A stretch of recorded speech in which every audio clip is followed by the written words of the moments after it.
Hello বন্ধুরা, দেখুন বন্ধুরা, আজকে আমি চাল কুমড়োর বড়ি দেব। ডালের বড়ি, সেই জন্য চাল কুমড়োটাকে ওইভাবে থালাটাকে প্রথমে ফুটো ফুটো করেছি। ফুটো ফুটো করে তারপরে চাল কুমড়োটাকে কিচি কিচি করে কেটেছি। কেটে নিয়ে তারপরে দেখুন বন্ধুরা, এখন আমি চাল কুমড়োটা ভালো করে ধুয়ে এবার জলটাকে নিংড়োতে দিয়েছি।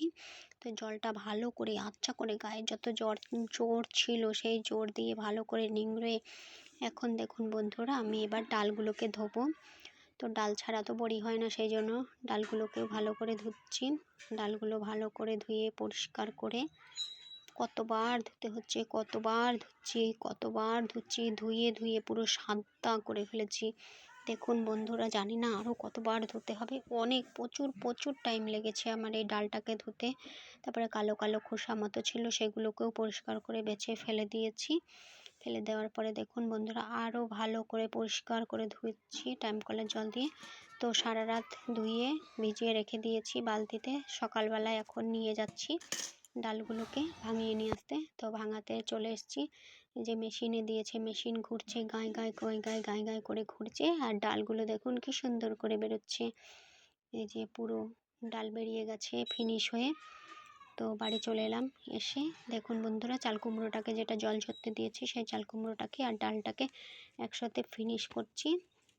সামান্য একটু লবণ দিয়েছিলাম, লবণ দেওয়াটা দেখায়নি। তো ফিনিশ করে দেখুন বন্ধুরা, চলে এলাম বড়ি দিতে। হয়েছে হাতের মধ্যে দেখুন বড়ি দিচ্ছি, সাড়ে হাতে গেজে গেছে পুরো। এই হাতটা ধুতে যে আমার কত টাইম লেগেছে কি বলবো। আর আমি একটা বড়ি এত টাইম করে দিচ্ছি, সুন্দর করে ডিজাইন করছি, ও শালা ডিজাইনই হচ্ছে না। তাড়াতাড়ি ডিজাইন নাকি, হচ্ছেই না, ডিজাইনটা হচ্ছেই না। খুব সুন্দর করে করতে চাইলাম, যেটা আমি সুন্দর করে করতে চাই সেটা সুন্দরই হচ্ছে না, হয়ে যাচ্ছে আরও বান্দরের মতো। এত কষ্ট করে দিচ্ছি, রোদ্দুরও পড়ছে গায়ে পুরো।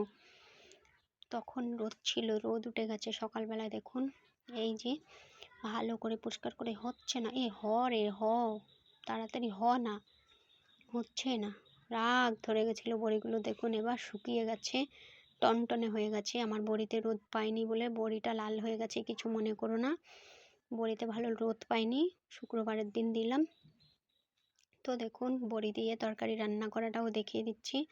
তো আমি এখানে বড়ি দিয়ে পালং শাকের ঘ্যাঁটে রান্না করছি। দেখুন এই যে পালং শাক দিতে গিয়ে তোমাদের দেখাতে গিয়ে সব বাইরেই পড়ে গেল। কোনো বাত না, ব্যাপার নেই। তো দেখুন এখানে রান্না করে বড়ি দিয়ে তরকারি করলাম। তো টাটা।